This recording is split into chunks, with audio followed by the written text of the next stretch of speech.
రెండు తీసుకున్నామా? ఇద్దరు తీసుకోండి, సమానంగా పంచుకోండి. ఎన్ని వచ్చినాయి? 0. దీన్ని సమానంగా పంచుకోండి. ఏం చేశారు మీరు?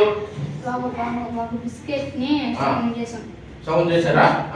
చూడండి, ఒక వస్తువులోని సమాన భాగాన్ని మనం ఏమంటామంటే ఫ్రాక్షన్ అని చెప్తాం.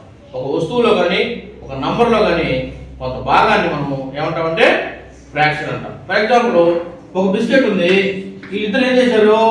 నువ్వు సగం తీసుకున్నారు. అంతేనా? చూడండి, ఎన్ని భాగాలు చేశారు మీరు? 2 భాగాలు చేశారు. 2 భాగాలు చేసి ఒక భాగం నీకు, ఇంకో భాగం నువ్వు తెస్తున్నావు. అవునా? 2 భాగాలు ఎటువంటి 2 సమాన భాగాలు. ఈ 2 కలిపాం. అంతేనా? ఈ రెండింటిని కలిపితే ఏమవుతుంది? 1 వచ్చింది. అంతేనా? 1 వచ్చిందా? చూడండి,